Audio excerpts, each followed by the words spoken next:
ఓం శ్రీ మాత్రే నమః. ఓం నమ శివాయ. ఓం శ్రీ లక్ష్మీ దామోదరాయ నమః. కార్తీక పురాణంలోని 16వ రోజుకి వచ్చేసాం మనము.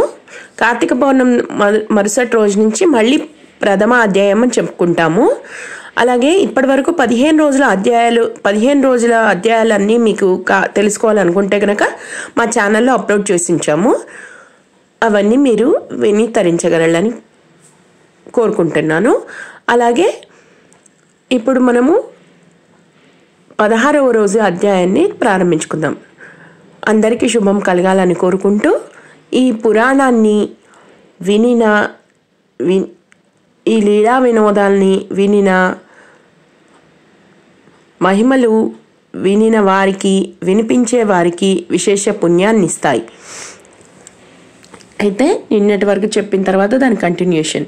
ఈ విధముగా సూతుడు ప్రవచించిన స్కాంద పురాణ అంతర్గత కార్తీక మహత్యాన్ని విని సంతుష్టమానులైన శౌనకాది కులపతులు హే పురాణ కథనవనచో సురతుని సూతముని లోకోత్తర పుణ్యదాయకమైన కార్తీక పురాణము స్కాందమందేగాక పద్మ పురాణాంతరవర్తితయై కలదు కదా, దానిని కూడా విశదపరచవే అని ప్రార్థించగా సురచిర దరస్మేర వదనుడైన సూతుడు, ముళ్ళారా, వైకుంఠని లీలా వినోదాలు మహిమలు వినేవారికి, వినిపించేవారికి విశేష పుణ్యాన్ని ఇస్తాయే గాని విసుగును కలిగించవు. భక్తి ప్రపత్తులతో మీరు కోరాలే గాని గురు ప్రసాదిత శక్తానుసారం ఒక్కానిస్తాను వినండి. స్కాంద పురాణంలో జనక మహారాజుకి వశిష్ఠుల వారెలా ఈ మహత్యాన్ని బోధించారో అదేవిధంగా పద్మపురాణంలో సత్యభామకు శ్రీమన్నారాయణుడైన శ్రీకృష్ణ పరమాత్మ సుఖతః ఈ కార్తీక మాస విశేషాలన్నీ వివరించబడ్డాయి. పారిజాత అపహరణం. ఒకానొకప్పుడు నారద మహర్షి స్వర్గం నుంచి ఒక పారిజాత సుమాన్ని తెచ్చి కృష్ణునికిచ్చి, ఓ హరి, నీకున్న 16,000 ఎనమండుగురు భార్యలలోనూ నీకు అత్యంత ప్రియమైన యామకి ఈ పువ్వు నీయవయ్యా అని కోరాడు. ఆ సమయానికి రుక్మిణి అక్కడే ఉంది. నందనందనుడు నందనవన కుసుమాన్ని రుక్మిణికి కానుక చేశాడు. ఆ సంగతి తెలిసిన సత్యభామ అలిగింది. ప్రియమైన భార్యకీయమంటే తనకియ్యాలి గాని ఆ రుక్మిణికి ఇయ్యడం ఏమిటని కోపించింది. కృష్ణుడు ఆమెకెంత నచ్చ చెప్పినా వినిపించుకోలేదు. పారిజాత వృక్షాన్ని తెచ్చి తన పెరటిలోని పాదుకలో ఉండేదాకా ఊరుకోననేది లేదని బెదిరించి అత్యంత ప్రియుడైన ఆమె అలుక తీర్చడమే ప్రధానంగా తలంచిన అనంత పద్మనాభుడు తక్షణమే సత్యభామ సమేతంగా గరుత్మంతుని అధిరోహించి ఇంద్రుని అమరావతి నగరానికి వెళ్ళాడు. స్వర్గ సంపదను భూలోకానికి పంపేందుకు దేవేంద్రుడుకు అంగీకరించలేదు. తత్ఫలితంగా ఇంద్రోపేంద్రాల నడుమ ఘోరమైన యుద్ధం జరిగింది. అక్కడి గోలోకంలోని గోవులకు గరుత్మంతునికి భీషణమైన సంగ్రామం జరిగింది. ఆ సమరోత్సాహంలో వైనతేయుడు తన తుండం ముక్కుతో గోవులను కొట్టడం వలన ఇంకొక చిన్న విషయం అండి, ఈ పురాణ గాథని ఎవరైతే వినదలుచుకున్నారో అది ఫస్ట్ నుంచి ఇప్పటి వరకు జరిగిన 16 రోజులది కూడా అన్నీ ఒకే రోజు కూడా విన్నా కూడా అదే ఫలితం కలుగుతుంది. అందుకని మీరు నా ఛానల్లో అప్లోడ్ చేసిన మిగతా పురాణ గాథలన్నీ కూడా విని తరించగలరని మనవి. అలా అనంత పద్మనాభుడు సత్యభామ సమేతంగా గరుత్మంతుని అధిరోహించి ఇంద్రలోని అమరావతికి నగరానికి వెళ్ళాడు. స్వర్గ సంపదను భూలోకానికి పంపేందుకు దేవేంద్రుడు అంగీకరించలేదు. తత్ఫలితంగా ఇంద్రోపేంద్రాలు నడుమ ఘోరమైన యుద్ధం జరిగింది. అక్కడి గోలోకంలోని గోవులకి గరుత్మంతునికి భీషణమైన సంగ్రామం జరిగింది. ఆ సమరోత్సాహంలో వైనతేయుడు తన తుండం ముక్కుతో గోవులను కొట్టడం వలన గోవుల యొక్క చెవులు, తోకలు తెగి రక్తధారలతో సహా భూమిన పడ్డాయి. వాటిలో తోకల వలన గొబ్బి చెట్లు అంటే అలా యుద్ధం జరిగే సమయంలో గోవులవి చెవులు తోకలు తెగిపడ్డాయి అన్నమాట. అట్లా తెగిపడటంలో వచ్చినప్పుడు తోకల వలనేమో గుబ్బి చెట్లు, చెవుల వలన చీకటి చెట్లు, రక్తం నుంచేమో మోహాది వృక్షాలు. ఇక్కడ అవన్నీ చూపించానండి, చూడొచ్చు మీరు. మోహాది వృక్షాలు ఆవిర్భవించాయి. మోక్షాన్ని కోరుకునే వాళ్ళు ఈ 3 చెట్లకు దూరంగా ఉండాలి, ముట్టుకోకూడదు. అదేవిధంగా గోవులు తన కొమ్ములతో కొట్ట చేత ఆ పక్షిరాజు యొక్క రెక్కలు ఆ వెంట్రుకలో ఒక 3 నేల రాలాయి. వాటి నుండి నెమళ్ళు, బంగారు పిచ్చుకలు, చక్రవాకాలు అనే 3 రకాల పక్షులు జన్మించాయి. ఇవి 3 కూడా శుభప్రదమైనవి. గరుడ దర్శనం వలన మానవులు ఏ శుభాలనైతే పొందుతున్నారో అటువంటి సర్వశ్రేయస్సులను పక్షిత్రయాన్ని చూసిన మాత్రాననే పొందగలుగుతారు. అంటే ఈ బంగారు చక్రవాకాలు, బంగారు పిచ్చుకలు ఇవన్నీ చూస్తే కూడా అంతే శుభం కలుగుతుందంట. ఎట్టకేలకు ఆ తగవులో దేవేంద్రుడు తగ్గి సవినీయ పురస్కారంగా పారిజాత ద్రుమాన్ని యాదవేంద్రునికి అర్పించుకున్నాడు. దానవాంతకుడు దానిని తెచ్చి ముద్దుల భార్యామణి అయిన సత్రాజిత నివాసంలో ప్రతిష్ఠించాడు.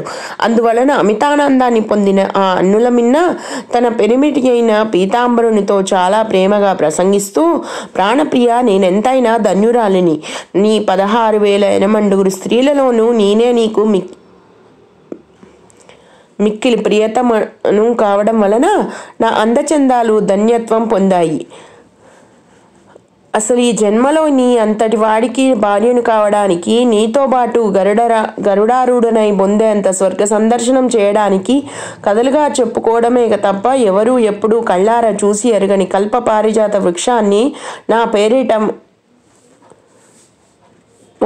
మొక్కగా ఉండటానికి ఏమిటి కారణం? నేను నిన్ను తులాభార రూపంగా నారదుడికి ధారపోసినా, అలిగిన ఆవేశంలో నిన్ను నా వామపాదాన తాడించినా నువ్వు మాత్రం నా మీద నువ్వు గింజంత కూడా కోపం చూపకుండా ఇలా ప్రేమిస్తున్నావంటే ఈ నీ ఆదరాభిమాన అనురాగాలకు పొందడానికి నేను గత జన్మలో చేసిన పుణ్యం ఏమిటి? అదీగాక జన్మజన్మకి నీ జంటను ఎడబాయకుండా ఉండాలంటే నేను ఇప్పుడు ఇంకా ఏమేం చేయాలి అని అడిగింది. అలా సత్యభామ అడగగానే అందుకు ముకుందుడు మందహాసం చేస్తూ, అంటే శ్రీకృష్ణుడు చెప్తున్నానంట, ఓ నారి ఇలామా సత్యభామ, నీవు నన్ను కోరరానిది కోరినా, చెప్పరానిది అడిగినా, ఇయ్యరాని దాని నాశించకూడా నీ సమస్త వాంఛలను నెరవేర్చి సంతృప్తురాలను చేయడమే నా విధి. అందుకు కారణం నీ జన్మమే అంటూ ఇలా చెప్పసాగాడు. ఏమని చెప్తున్నానంటే, కృతయుగ అంతకాలంలో మాయా అనే నగరంలో దేవశర్మ అనే వేద పండితులు ఉండేవాడు. అతనికి లేక కలిగిన ఒకే ఒక బిడ్డ గుణవతి. అల్లారు ముద్దుగా పెంచుకున్న ఆ పిల్లని తన శిష్య పరంపరలోనే వాడి అయిన చంద్రుడనే వానికిచ్చి పెళ్లి జరిపించాడు. దేవశర్మ ఒకనాడి మామ జామాతాలిద్దరూ కలిసి సమిదలను దర్భలను తెచ్చుకునే నిమిత్తంగా అడవికి వెళ్ళి అక్కడ ఒక రాక్షసుని చేత హతమార్చబడ్డారు. బ్రాహ్మణులు, ధర్మాత్ములు, నిత్య సూర్యోపాసకురాలు అయిన వారి జీవిత విన్ననానికి మెచ్చిన విష్ణుమూర్తి శైవులు గాను, గుణపాట్యులు గాని, సౌర అంటే సూర్య వ్రతులు గాని, శాక్తేయులు గాని వీరందరూ కూడా వానచినుకుల వాగులై, వంకలై, నదులై తుదకు సముద్రాన్ని చెందినట్లుగా నన్నే పొందుతున్నారు. భ్రాత్రాది నామాలతో దత్తునిలాగా నేనే వివిధ రూపక్రియాదులతో 5గా విభజించబడి ఉన్నాను. అందువలన మరణించిన మామ అల్లులు మన వైకుంఠానికే తీసుకురమ్మని తన పార్షాదులు నాకు ఆజ్ఞాపించాడు.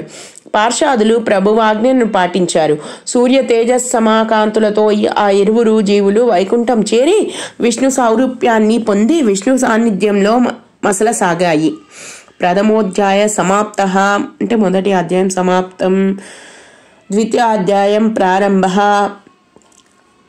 పితృభర్త మరణావార్తను విన్న గుణమతి ఎంతగానో కృంగిపోయింది. కానీ పోయిన వారితో తను కూడా పోలేదు గనక మరణమాసాన్నమయ్యేదాకా మనుగడ తప్పదు గనక వేరొక దిక్కులేని ఆ యువతి ఇంట్లో ఉన్న వస్తు సంచయానంతటిని విక్రయించి తండ్రికి భర్తకు ఉత్తమ గతులకై ఆచరించవలసిన కర్మలను ఆచరించింది. శేష జీవితాన్ని శేషసాయి స్మరణలోనే గడుపుతూ దేహ పోషణార్థం కోసం కూలి పని చేసుకుంటూ ఆధ్యాత్మిక చింతనతో హరిభక్తిని, సత్యాన్ని, శాంతాన్ని, జితేంద్రియత్వాన్ని పాటిస్తూ ఉండేది. పరమ సదాచార పరులైన వారింట పుట్టి పెరిగింది కావడం వలన బాల్యం నుంచి అలవడిన కార్తీక వ్రతాన్ని, ఏకాదశి వ్రతాన్ని మాత్రం ప్రతి ఏటా విడవకుండా ఆచరించేది. అప్పుడు కృష్ణుడు చెప్తున్నాడు, ఇంకా సత్య పుణ్య గణ్యాలు, భుక్తి ముక్తదాయకాలు, పుత్రపౌత్ర సంపత్ సౌభాగ్య సందాయకాలు అయిన ఆ 2 వ్రతాలు నాకు అత్యంత ప్రీతిపాత్రమైనవని సంగతి నీకు తెలుసు కదా. కార్తీక మాసంలో సూర్యుడు తులారాశిలో ఉండగా నిత్యము ప్రాతస్నానం ఆచరించే వారి సమస్త పాపాలను నేను నశింపజేస్తాను. ఈ కార్తీకంలో స్నానాలు, దీపారాధనలు, జాగరణ, తులసి పూజలు చేసేవాళ్ళు అంత్యంలో వైకుంఠవాసుడైన శ్రీ మహావిష్ణు స్వరూపులైన భావిస్తారు. విష్ణు ఆలయంలో మార్జనం చేసి సర్వతోభద్రం, శంఖం, పద్మం మొదలైన ముగ్గులను పెట్టి పూజా పునస్కారాలను చేసేవారికి జీవన్ముక్తులై అవుతారు. ఉపర్యుక్త ప్రకారంగా కార్తీక మాసంలో నెల రోజులలోనూ కనీసం 3 ఆచరించిన వారు దేవతలను కూడా నమస్కరించదగిన వాళ్ళు అవుతున్నారు. ఇక పుట్టింది లగాయతు జీవితాంతము చేసేవారికి పుణ్య వైభవాన్ని చెప్పడం ఎవరి వల్ల కాదు. అదేవిధంగా ఆనాటి గుణవతి విష్ణు ప్రియంకురాలై ఏకాదశి, కార్తీక వ్రతాలను మాత్రం వదలకుండా కడునిష్టతో ఆచరిస్తూ కాలం వెళ్లదీసి కొన్నాళ్ల తర్వాత వయోభారం వల్ల శుష్కించి జ్వరపడింది. అయినప్పటికీ కూడా కార్తీక స్నానం మానకూడనిదే పట్టుదలతో నదికి వెళ్ళి ఆ చలిలో కూడా నడుములోతు నీళ్లకు చేరి స్నానమాడే ప్రయత్నం చేస్తూ ఉంది. అంతలోనే ఆకాశం నుంచి శంఖ, చక్ర, గద, పద్మాయుధాలతో ధరించి విష్ణువాబులైన విష్ణుదూతలు గరుడతాకాయుతమైన విమానంలో వచ్చి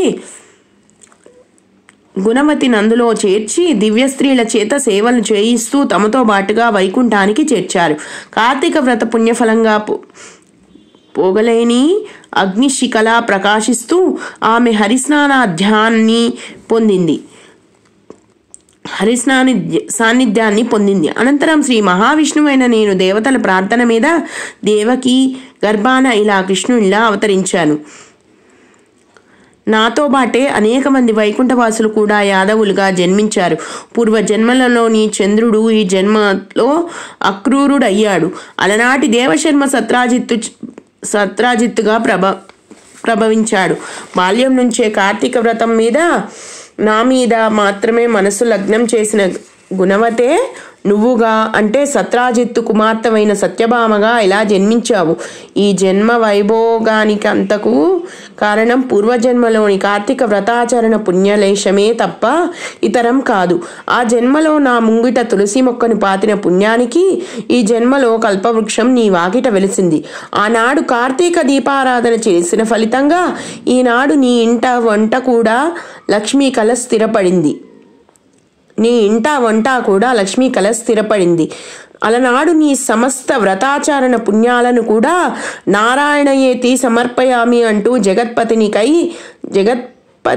అయిన నాకే దారబోసిన దానికి ప్రతిఫలంగా ఇప్పుడు నా భార్యవయ్యావు.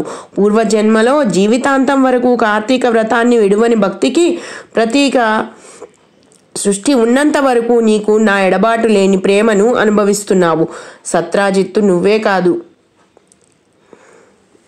నీ మాదిరిగా ఎవరైతే కార్తీక వ్రతష్టానిష్ఠులై నా భక్త గరిష్ఠులు అయి ఉంటారో వారందరూ కూడా నాకు ఇష్టులై సర్వకాల సర్వావస్థలలోనూ కూడా తత్కారణాల రీత్యా నా వారుగా నా సాన్నిధ్యంలోనే ఉంటూనే ఉంటారు. రాఘవతి, ఒక రహస్యం చెబుతాను విను. తపోదాన యజ్ఞాదికాల నెన్నిటికి నిర్వర్తించిన వారైనా సరే కార్తీక వ్రతాచరణ పరులకు లభించే పుణ్యంలో 16వ వంతు పుణ్యం కూడా పొందలేరని గుర్తుంచుకో. ఉపరి విధంగా శ్రీకృష్ణ ప్రోక్తమైన తన పూర్వజన్మ గాథను, కార్తీక వ్రత పుణ్య ఫలాలను విని పులికితాంగి అయిన ఆ పూబోడి తన ప్రియపతి అయిన విశ్వంభరుడికి విధేయతలతో ప్రణమిల్లింది. ఏవం శ్రీ పద్మ పురాణాంతర్గత కార్తీక మహత్యమందు 1-2 అధ్యాయములు 16వ అంటే బహుళపాడ్యమి నాటి పారాయణము సమాప్తం. అందరికీ శుభం కలగాలని కోరుకుంటూ సర్వం శ్రీకృష్ణార్పణమస్తు. సర్వే జనా సుఖినో భవంతు. అందరూ కూడా ఈ కార్తీక పురాణాన్ని విని తరించాలని కోరుకుంటూ మీకందరికీ ధన్యవాదాలు. అందరూ కూడా నా ఈ వీడియోస్ మీకు నచ్చినట్లయితే లైక్, షేర్ అండ్ సబ్స్క్రైబ్.